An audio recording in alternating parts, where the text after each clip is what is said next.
My name is Mitchell Paige, Platoon Sergeant, United States Marine Corps, 7th Marine Regiment, 1st Marine Division.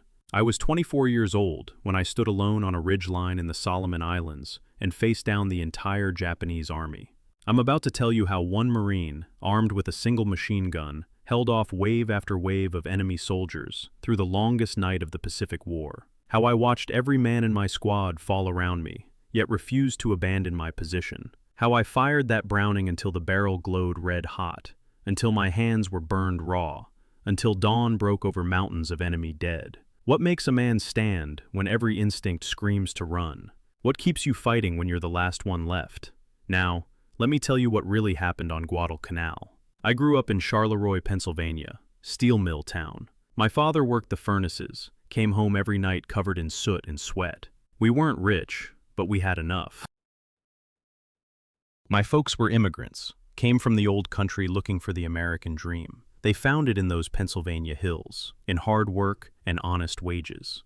I was the oldest of 5 kids. That meant responsibility, meant helping Dad with the bills, looking after my younger brothers and sisters, setting an example. My mother always said, "Mitchell, you're the strong one. The others look up to you. Don't ever let them down." I carried those words my whole life. School came easy to me. I liked reading, liked learning about history and geography, but what I really loved was working with my hands. I'd take apart radios, engines, anything mechanical, put them back together, figured out how things worked. That skill would save my life later. When I turned 18, I knew I wanted more than the steel mills. Don't get me wrong, Dad's work was honest and good, but I wanted to see the world, wanted adventure, wanted to be part of something bigger than myself. So in 1936, I walked into the Marine Corps recruiting office in Pittsburgh. The recruiter looked me up and down. I was a big kid, 6 feet tall, strong from hauling steel and playing football. "Why the Marines, son?" he asked. "Because I want to serve with the best," I told him, and I meant it. Boot camp at Parris Island, South Carolina. They broke us down and built us back up as Marines. We learned to shoot, to march, to fight. We learned the Marine Corps values: honor, courage, commitment. We learned semper fidelis, always faithful. Those weren't just words, they were a code to live by. I found my calling with the machine gun. The Browning M1917, water-cooled, belt-fed, .30 caliber, a beautiful weapon, complex, temperamental, but devastating in the right hands. I loved that gun, learned every part, every mechanism, could field strip it blindfolded, could clear jams in seconds, could make it sing. My instructors noticed. "Paige," my gunnery sergeant said, "you've got a gift. That gun's an extension of you." They made me a machine gunner, then a squad leader. By 1941, I was a sergeant, leading my own machine gun section. Life was good. I had a girl back home, sweet Pennsylvania girl named Marilyn. We wrote letters, made plans for after my enlistment. Maybe I'd go back, work in the mills, raise a family. Or maybe I'd stay in the Corps, make it a career. I hadn't decided yet. Then came December 7th, 1941, Pearl Harbor. I was at Camp Elliott in California when we heard. The Japanese had attacked, killed thousands of Americans, destroyed our Pacific Fleet. It was war. Everything changed that day. The peacetime Marine Corps vanished overnight. Now we were warriors preparing for battle. Training intensified. New recruits flooded in. We worked day and night, getting ready. I wrote to Marilyn, told her I didn't know when I'd be home. Told her to wait for me if she could, but that I'd understand if she couldn't. Told her I loved her. She wrote back immediately, said she'd wait forever if that's what it took, said I better come home in one piece. By summer of 1942, we were ready. 1st Marine Division, preparing for the Corps' first major offensive of the war. We didn't know where we were going. Didn't matter. We were Marines. We'd go where ordered and do what needed doing. The orders came in July. Guadalcanal, Solomon Islands. Never heard of it. Looked it up on a map. Tiny island in the South Pacific, covered in jungle. The Japanese were building an airfield there. Our job? Take it from them. We sailed from New Zealand on July 31st. The troop ships were crowded, hot, miserable. Guys were seasick, nervous, trying to act tough. I gathered my machine gun squad around me that last night before landing. "Listen up," I told them. "Tomorrow we hit the beach. Some of us might not make it. But we're Marines. We look after each other. We do our jobs. We fight as a unit. You stay with me, follow my orders, and I'll do everything I can to bring you all home. Understood? Yes, Sergeant, they shouted. Good men, all of them. Some were veterans like me. Others were kids fresh from boot camp, hadn't even shaved yet. But they were my men, my responsibility, my brothers. We hit the beaches on August 7th. The landing was easier than expected. Japanese pulled back into the jungle. We secured the airfield, renamed it Henderson Field after a Marine pilot killed at Midway, set up defensive positions in the hills surrounding the airstrip. That's when the real war began. The Japanese wanted that airfield back. They wanted it bad. Every night they'd shell us from the sea, battleships and cruisers pounding our positions. We called it the Tokyo Express. During the day, their bombers would come over. We'd run for the foxholes, wait it out, then crawl back up and repair the damage. But the real threat was the ground attacks. The Japanese would infiltrate through the jungle at night, hit our lines, probe for weaknesses. Small raids at first, testing us, learning our positions. We'd been on Guadalcanal for 2 months when things got serious. October 1942. Intelligence reported a major Japanese buildup. They were bringing in reinforcements, thousands of troops landing from destroyers and barges, building up for a major offensive. Our regimental commander, Colonel Chesty Puller, finest Marine officer I ever served under, gathered us for a briefing on October 24th. Gentlemen, he said, the Japanese are coming. Not a raid this time, a full division, maybe more. Their objective is Henderson Field. If they take it, we lose our air cover. If we lose air cover, we lose Guadalcanal. If we lose Guadalcanal, we lose the Pacific. He paused, looked at each of us. The 7th Marines will hold the southern perimeter. That's the high ground overlooking the airfield. It's the most likely avenue of attack. The Japanese will throw everything they have at us. We will not yield 1 inch of ground. Clear? Yes, sir, we answered. My platoon was assigned to hold a section of ridge we called Coffin Corner. Appropriate name, as it turned out. It was a narrow finger of high ground, covered in kunai grass and scrub. Steep slopes on both sides. Good field of fire down into the jungle below. If the Japanese came up that ridge, they'd be climbing right into our guns. I positioned my machine gun section at the point of the ridge. 2 guns, mine and Corporal LaFleur's.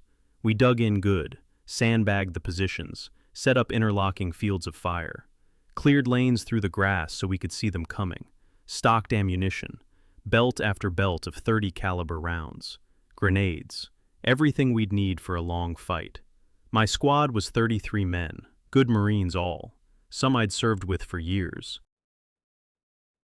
Others were replacements, new to combat but trained and ready. We've been through hell together already. 2 months of constant fighting, disease, hunger. We were lean, hard, confident. October 25th passed quietly, too quietly. We knew they were out there, in the jungle, massing for the attack. We could hear them sometimes. Voices in the darkness, equipment rattling, officers shouting orders in Japanese. They weren't even trying to hide anymore. They wanted us to know they were coming. That night I walked the line, checked each position. The men were ready, nervous but steady. I stopped at each gun, each foxhole. Get some rest, I told them.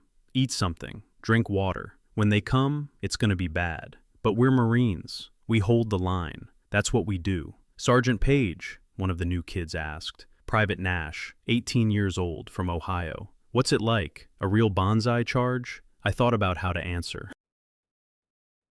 Didn't want to scare him, but didn't want to lie either. It's loud, I said. They scream, blow bugles, try to shake you. They'll come in waves, one after another. They don't care about casualties. They'll climb over their own dead to get at you. Your job is simple. Keep your head down. Keep firing. Don't let them reach your position. Can you do that? Yes, Sergeant, he said, trying to sound confident. Good man, I told him. Hoped I'd see him alive come morning. October 26th, the day that would change my life forever. Dawn came hot and humid, jungle mist rising from the trees, everything dripping wet with dew. We ate breakfast, cold rations, weak coffee, checked weapons again, waited. Colonel Puller came by mid-morning, walked the line like he didn't have a care in the world, Japanese snipers be damned. "Sergeant Paige," he said, stopping at my position. "Sir!" I stood, saluted. "This is your sector. You know its importance?" "Yes, sir." "If they break through here, they flank the entire regiment." "Exactly. I'm counting on you and your men to hold. No matter what they throw at you, you hold this position. Understood?" "We'll hold, sir. They'll have to kill every one of us to get past." He looked me in the eye, nodded slowly. "I believe you will, Sergeant. Semper Fi." "Semper Fi, sir." He walked on down the line. I never saw him again. The day dragged on. Heat was oppressive. Guys were drinking water constantly, sweating it right back out. Some tried to sleep, couldn't. The tension was too thick. We all knew tonight was the night. Dusk came around 1800 hours. The jungle started its evening chorus. Birds, insects, all the normal sounds. Then, gradually, those sounds stopped. The jungle went silent. That's when you knew something was wrong. 1900 hours. Full darkness now. I was at my gun position, scanning the jungle below through the kunai grass. Couldn't see anything. But I could feel them out there. 2000 hours. A flare went up from down the line. Red star cluster. Enemy contact. We heard firing in the distance. Rifles, machine guns, grenades. The attack had begun. 2100 hours. Our sector was still quiet. The firing to our left was getting heavier. Mortars now. Explosions lighting up the night. The Japanese were hitting the regiment hard. But not us. Not yet. "They're gonna hit us," I told my squad. "They're pinning down the rest of the line. Then they'll swing around and hit us from the flank. Stay alert." 2200 hours. I heard it. Faint at first, then growing louder. Voices in the jungle. Japanese voices. Orders being given. Equipment rattling. The distinctive click of rifle bolts. They were forming up down there, getting ready. I keyed my radio handset. "Command, this is Paige. Enemy forces massing to my front. Heavy concentration. Estimate battalion strength. Request illumination and artillery support."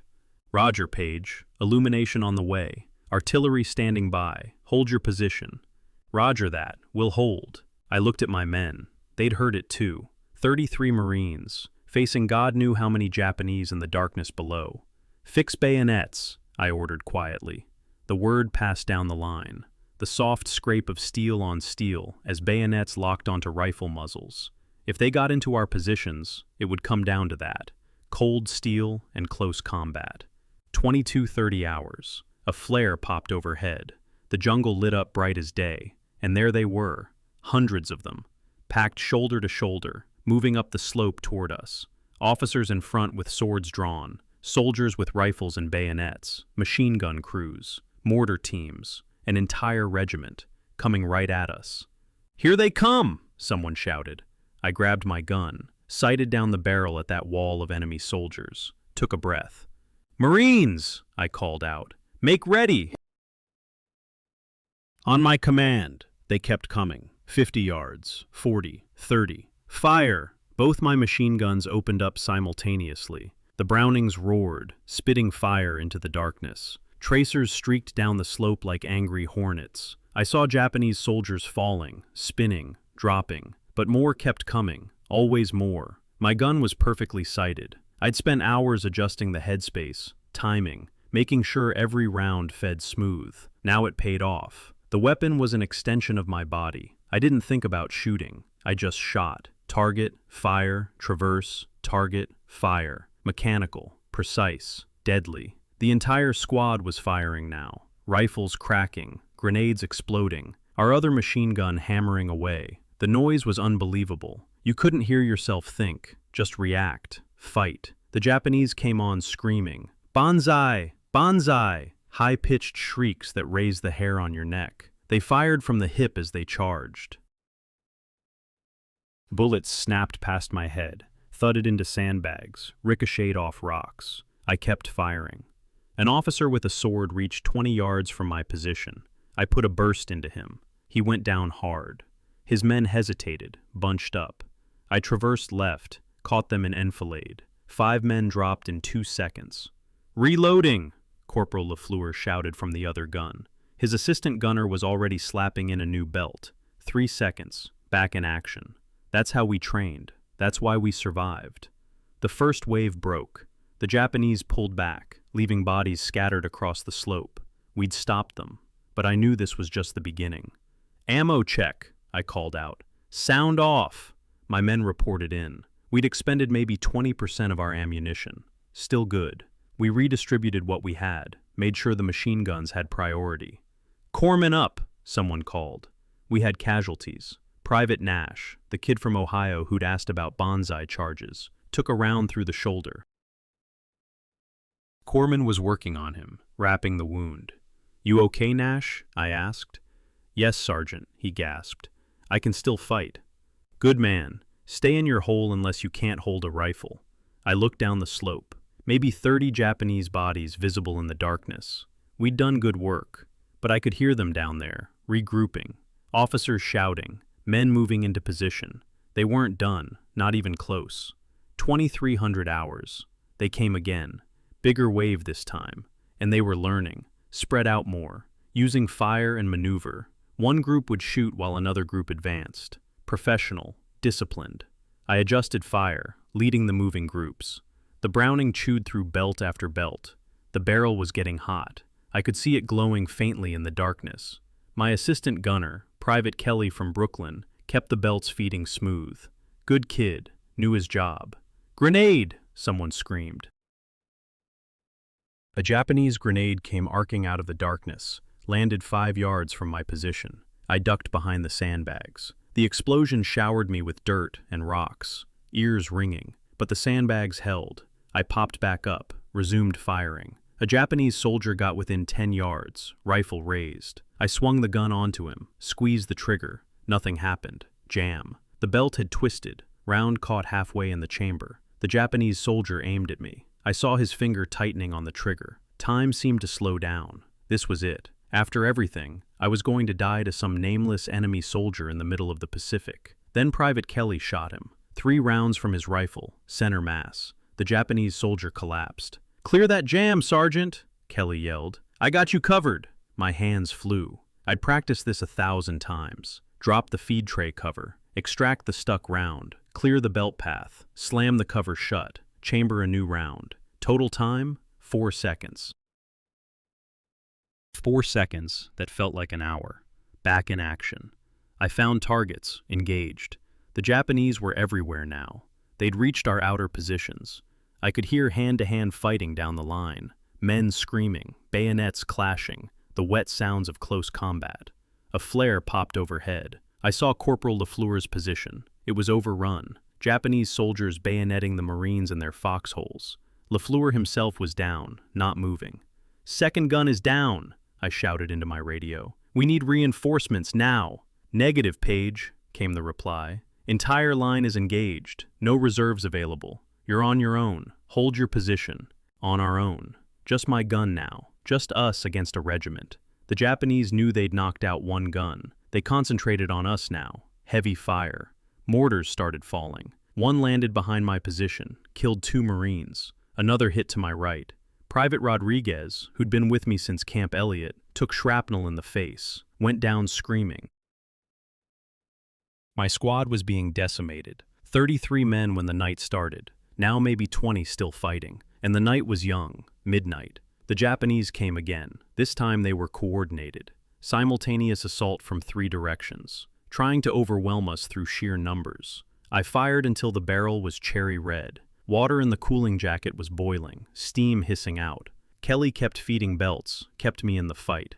But we were running low, maybe 30 belts left, 750 rounds, against hundreds of enemy soldiers. I made every round count. Short bursts, aimed fire, no wasting ammunition, but they kept coming, like a tide, unstoppable. 100 hours, past midnight now, October 27th. I'd been fighting for 3 hours straight. My hands were blistered from the heat. My shoulders ached from the gun's recoil. My ears were ringing so bad I could barely hear, but I kept firing. Another mortar barrage. This one was accurate. A round landed directly on Private Nash's position. The explosion threw his body 20 feet. The kid who'd asked about bonsai charges, dead before he hit the ground. "Nash is down," someone reported. I couldn't stop to grieve, had to keep fighting. Had to keep the gun running. If I stopped, we all died. Ammunition, Kelly shouted. We're down to 15 belts. 15 belts. 375 rounds. Maybe 5 minutes of sustained fire. I looked down the slope. The bodies were piling up. Dozens of them, maybe 100. But more Japanese were coming. Always more. They'd attack, we'd drive them back, they'd regroup and attack again. It was mathematical. Eventually, they'd overwhelm us through attrition. Kelly, I said, if I go down, you take this gun. Keep it firing until you're out of ammo. Then fix bayonets and hold this position. Don't let them through. The entire regiment depends on us. Sergeant, That's an order, Marine. Aye, Sergeant. 0130 hours. Another attack. This one almost broke us. The Japanese got within grenade range. I was shooting men 5 yards away. So close I could see their faces in the muzzle flashes. Young faces. Scared faces. Just like us. But they were trying to kill my brothers. So I killed them first. A Japanese officer reached the edge of my position. He had a sword raised, screaming. I couldn't traverse the gun fast enough. He was going to jump into my hole, cut me down. Private Kelly tackled him. They went down in a struggling heap. Kelly's rifle was gone. The officer still had his sword. They fought hand to hand. Kelly got his hands on the officer's throat, squeezed. The officer tried to bring his sword around. Kelly held on, kept squeezing. The officer went limp. Kelly crawled back into position, gasping. Still got you covered, Sergeant. Outstanding, Marine. We drove them back again, but the cost was mounting. Half my squad was down now, dead or wounded. The survivors were exhausted, running on adrenaline and pure will. And the night was only half over. 0200 hours, 2 in the morning. I'd been fighting for 4 hours. My entire world had shrunk to the metal in my hands, the targets in my sights, the rhythm of combat. Load, aim, fire. Load, aim, fire. Over and over. Forever. Another attack came. They were getting smarter, more desperate. This time they laid down a smoke barrage first. Mortar rounds burst across our position, thick white smoke billowing everywhere. Couldn't see 10 feet. They're using the smoke to close, I shouted. Watch for movement. Fire at anything that moves. I fired into the smoke. Short bursts, sweeping back and forth. I heard screams. Hit something. But I was shooting blind now. Dark shapes emerged from the smoke. 5 yards, 3 yards. Right on top of us. The Japanese had made it to our line. Fix bayonets. Close combat, I screamed. I kept the gun running, firing point blank into the smoke. A Japanese soldier lunged at me with his bayonet. I swung the gun barrel, caught him across the face. He went down. Another came from my left. Kelly shot him. The smoke cleared. Bodies everywhere. Our position looked like a slaughterhouse, but we'd held. Barely. I checked my ammunition. 8 belts left. 200 rounds. Not enough. Not nearly enough. Kelly, how you holding up? Still here, Sergeant. But his voice was shaking. The kid was at his limit. Hell, we all were. I looked down the line. Most of my squad was gone now. I could see maybe 8, 9 men still fighting, out of 33. The rest were dead, wounded, or scattered. Just us few left. Just us to hold this entire sector. Command, this is Paige, I called on the radio. I'm down to less than 10 effectives. Request immediate reinforcement and resupply. Paige, entire regiment is committed. No reinforcements available. No resupply possible until dawn. Can you hold? Could I hold? Against a regiment with 9 men and 200 rounds? We'll hold, I said, because what else could I say? 0230 hours. I heard them coming again. Bigger force this time. The Japanese were committing everything. This was their final push before dawn. They knew if they didn't break through now, daylight would bring American aircraft. This was it, the decisive moment. Listen up, I shouted to my remaining men. They're coming again. This is probably the big one. Every man who can shoot, shoot. Every man who can fight, fight. We are United States Marines. We do not retreat. We do not surrender. We hold this line. Semper Fi. Semper Fi, they shouted back. Hoarse voices, exhausted voices, but defiant voices, Marine voices. They came out of the jungle like a flood, hundreds of them, maybe 1,000. screaming, firing, charging straight up the slope. No tactics now, no finesse, just mass and momentum, trying to overwhelm us through sheer numbers. I opened fire. The Browning roared. Tracers carved into that wall of humanity. Men fell, but more kept coming, climbing over the bodies, screaming their battle cries, coming for us. 5 belts left, 125 rounds. I fired in disciplined bursts, couldn't waste ammunition. Every round had to count. Every squeeze of the trigger, a life, their life or ours. The Japanese reached our outer positions. I saw Private Morrison go down fighting, bayonet against bayonet. Saw Corporal Jackson throw his last grenade, then get overwhelmed by 3 enemy soldiers. Saw my Marines dying, my brothers, my responsibility. 3 belts left. Something hit my hand, sharp pain. I looked down. A bullet had grazed my knuckles, blood running down the pistol grip. I didn't care, kept firing. Pain didn't matter. Nothing mattered except keeping this gun running. Kelly was hit, took a round through the thigh. He went down hard, gasping. "Kelly!" I shouted. "Keep firing, Sergeant," he groaned. "I can still load for you." But he couldn't. He tried to reach for another belt, collapsed. The kid had given everything. Now he was done. 2 belts left, 50 rounds. I was alone now. The rest of my squad was gone. Dead, wounded, or driven back. Just me and this gun. Just me and 2 belts of ammunition against a regiment of Japanese soldiers. I should have retreated, should have fallen back to the secondary line. That would have been tactically sound. Nobody would have blamed me. I'd done more than anyone could ask. But if I retreated, the Japanese would break through. They'd flank the entire regiment. Thousands of Marines would be surrounded, cut off, destroyed. Henderson Field would fall. Guadalcanal would be lost. 1 Marine with 50 rounds of ammunition was all that stood between victory and disaster. I thought about my father in Pennsylvania, thought about the steel mills, the honest work, the American dream, thought about why I joined the Marines in the first place, to be part of something bigger than myself, to stand for something. This was it. This was what I was made for. This moment. This stand. "All right, you bastards," I whispered. "Come get some." 1 belt left, 25 rounds. The Japanese were at the edge of my position now. I could smell them. Sweat and gunpowder and fear, just like me. Men facing death. But they were on the wrong side, and I couldn't let them pass. I fired my last burst. 5 rounds. A Japanese soldier dropped, then another. Then the gun went silent. Bolt locked back. Empty. Out of ammunition. The Japanese officer saw it, saw my gun was empty. He smiled, raised his sword, shouted orders. His men surged forward, 10 of them, 20, coming to finish me. I grabbed my rifle, 8 rounds in the magazine. I worked the bolt. First Japanese soldier reached the parapet. I shot him. Second, third, fourth. The rifle kicked against my shoulder. Familiar, reliable, empty. I pulled my pistol, model 1911, 7 rounds. Government issue. The weapon that won World War I.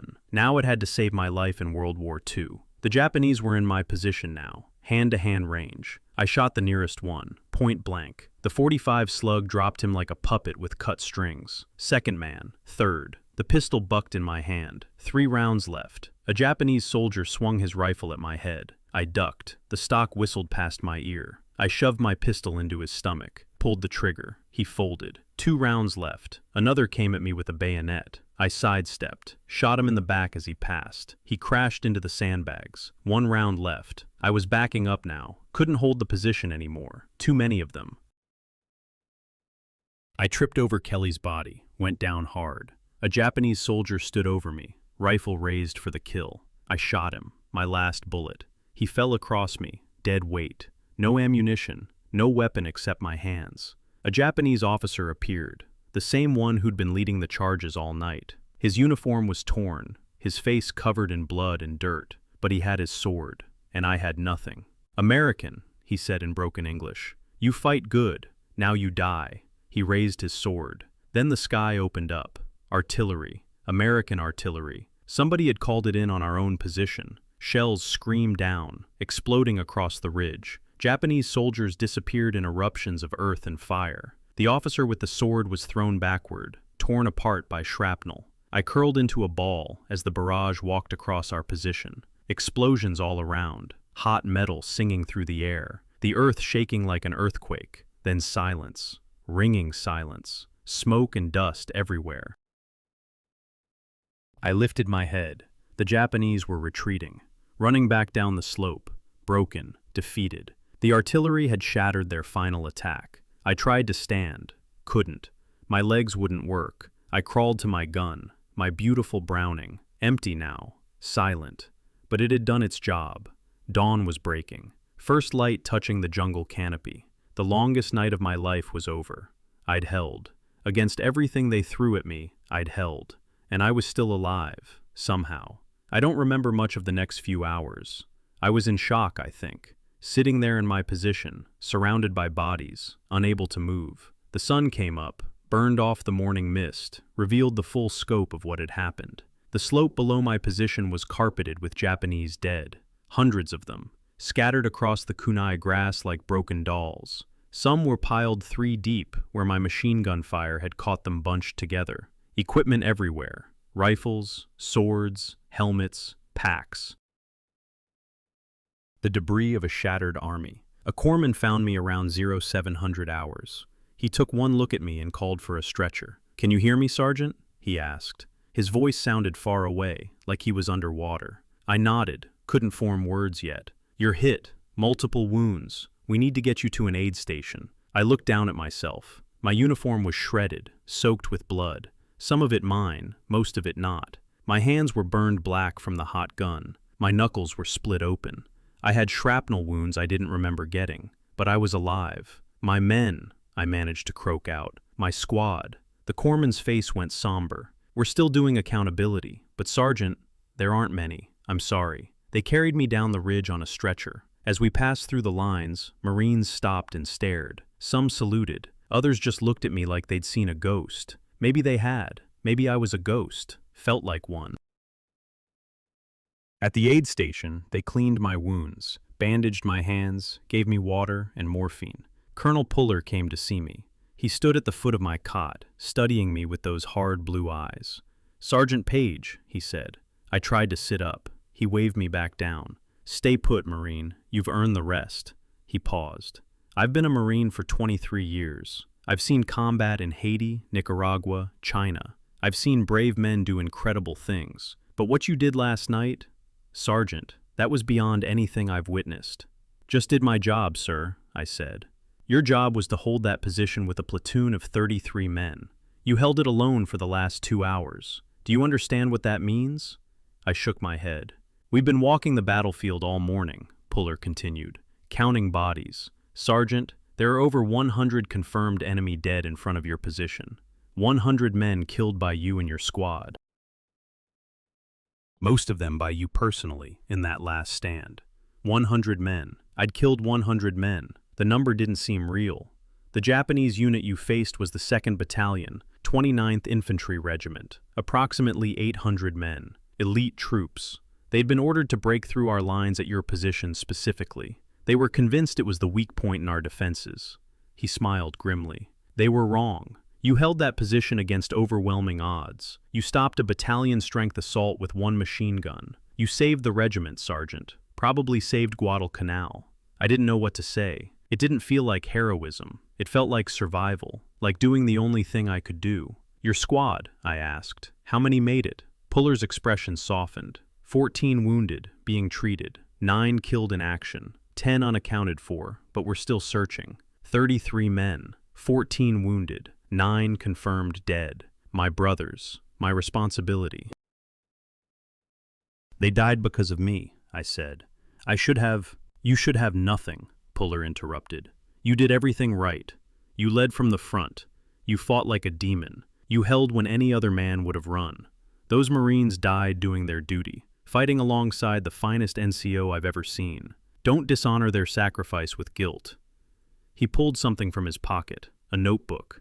"The men who survived told me what happened. Private Kelly, he's going to make it, by the way, said you stood at that gun for over 2 hours after everyone else was down. Said you were shot, bleeding. The gun was so hot the wooden stock was smoking, and you never stopped firing. Never flinched. He said it was like watching a machine, not a man. Kelly saved my life, I said. Multiple times. He deserves recognition. He'll get it. So will the others. Puller closed his notebook. I'm putting you in for the Medal of Honor, Sergeant. What you did last night goes beyond valor. It was superhuman, and it needs to be recognized. The Medal of Honor. I'd only heard of a few Marines receiving it. It was the highest decoration our nation could give, for the greatest acts of courage. Sir, I don't deserve— Yes, you do, and I'm not asking your opinion. He stood. Heal up, Sergeant. We need you back on the line. This war is far from over. He left. I lay there, staring at the tent ceiling, trying to process everything. Over the next few days, more details emerged. Intelligence had interrogated captured Japanese soldiers. They reported that their officers had been furious about the failed attack. An entire battalion stopped by what they thought was a reinforced company. When they learned it was primarily one Marine with one gun, some refused to believe it. Others were awed. One prisoner said his company commander had called me the American devil who could not be killed. The Japanese had suffered catastrophic casualties that night across the entire perimeter. Over 1,000 dead, another 1,000 wounded. Their grand offensive to retake Henderson Field had been shattered. They'd never attempt another major ground assault. We'd broken them, and my position, my ridge, had been the critical point. If they'd broken through there, they could have rolled up our entire line. But they hadn't broken through. Because of 33 Marines, because of one machine gun, because of one night when we refused to quit. Private Kelly visited me a week later. He was on crutches, his leg bandaged, but he was grinning. Sergeant Paige, he said, they're calling you the hero of Guadalcanal. We're all heroes, Kelly, you especially. You saved my life. You saved all of us, Sergeant. You know what the guys are saying? They're saying you're immortal, that nothing can kill you, that you're the toughest Marine who ever lived. I laughed. It hurt. I'm not tough, Kelly. I was just too stubborn to die.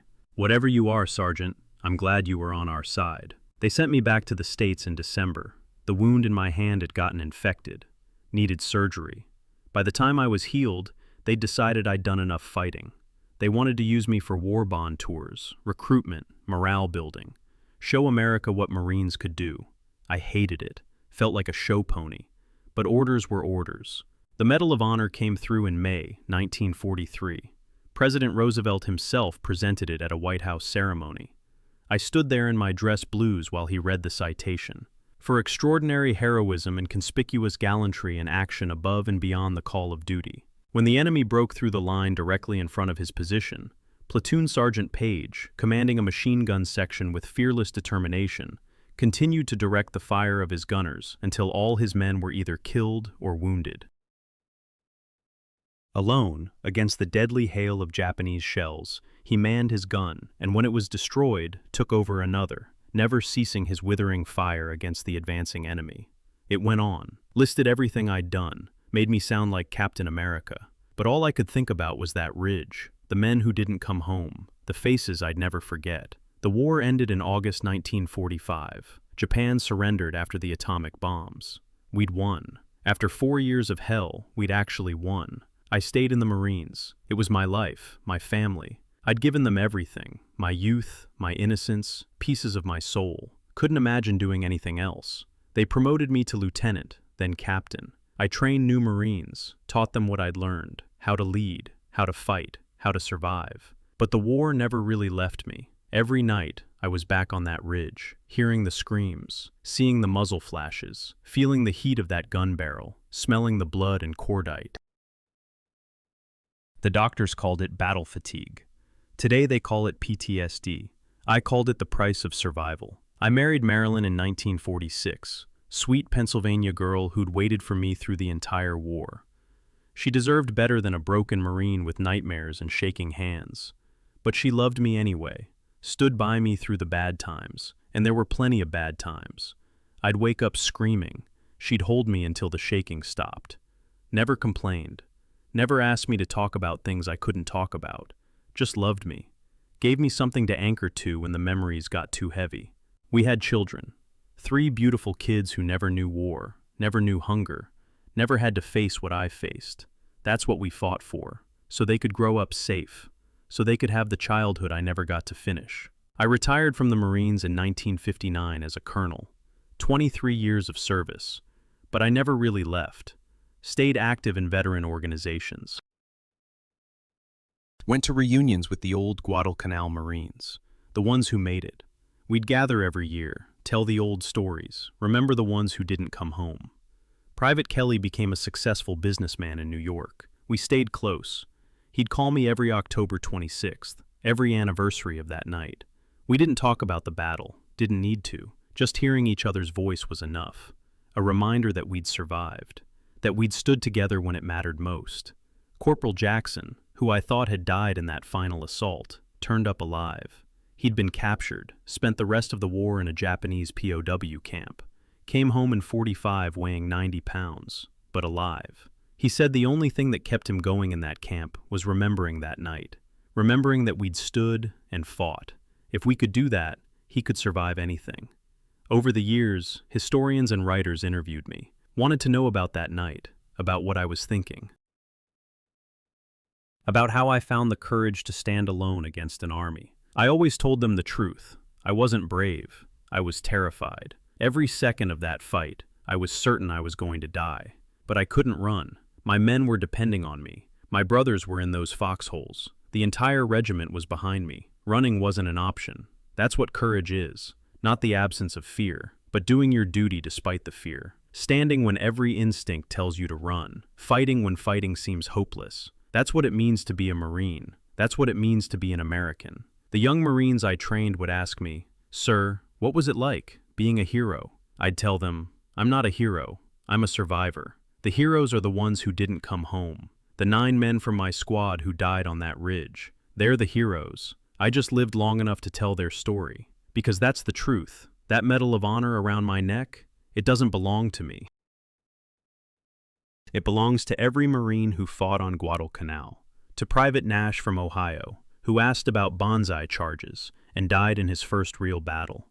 To Corporal Lafleur, who held his gun position until they overwhelmed him.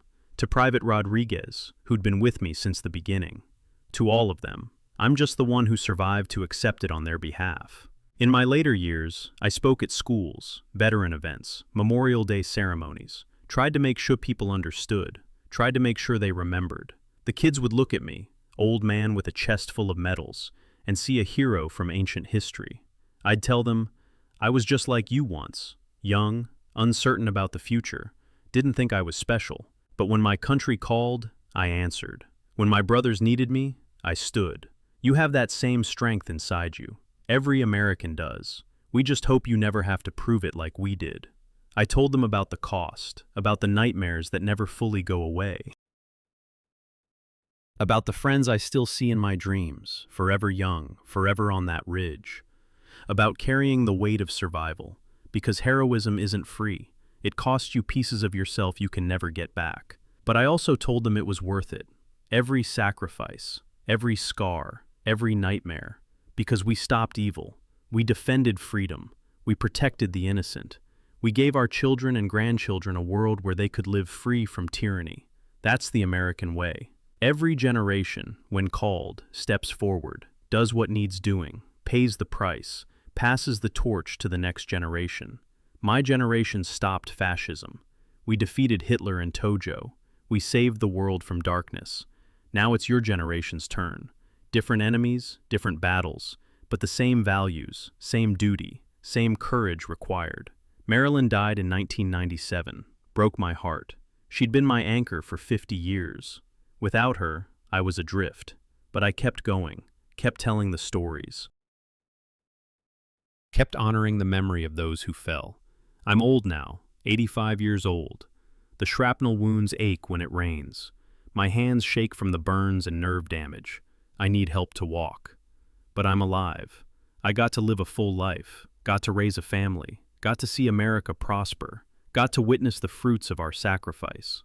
On October 26th every year, the anniversary of that night, I visit Arlington National Cemetery, walk among the white headstones. So many names, so many stories, so many Americans who gave everything.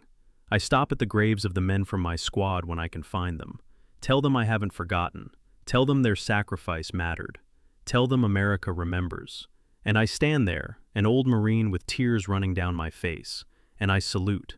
Salute the fallen. Salute the heroes. Salute the boys who became men in the crucible of war and never got to be anything else. That's my legacy. Not the Medal of Honor, not the accolades, but the memory of those men. The preservation of their story. The understanding that freedom isn't free, that every generation must be willing to fight for it, to sacrifice for it, to stand when standing seems impossible. I was just a kid from Pennsylvania who joined the Marines looking for adventure. I found hell instead. But in that hell, I found something more important. I found out what I was made of, found out what Americans are made of, found out that ordinary people, when pushed to the limit, can do extraordinary things. On October 26, 1942, I was 24 years old, scared out of my mind, certain I was going to die. But I stood, I fought, I held that line, not because I was special, but because I was a United States Marine, and Marines don't quit. That's the lesson. That's what I want you to remember. Each of you has that same strength, that same courage, that same warrior spirit. It's what makes us American, and God willing, you'll never have to prove it the way I did. But if that day comes, if evil rises again, if tyranny threatens, if your country calls, I know you'll answer. I know you'll stand. I know you'll fight. Because that's who we are. That's what Americans do. Semper Fidelis, always faithful, to the core, to the country, to each other. Thank you for listening to my story. Please subscribe to this channel, share these stories. Make sure the next generation knows what their freedom cost. Make sure they remember the names. Make sure they honor the sacrifice. God bless you all, and God bless the United States of America.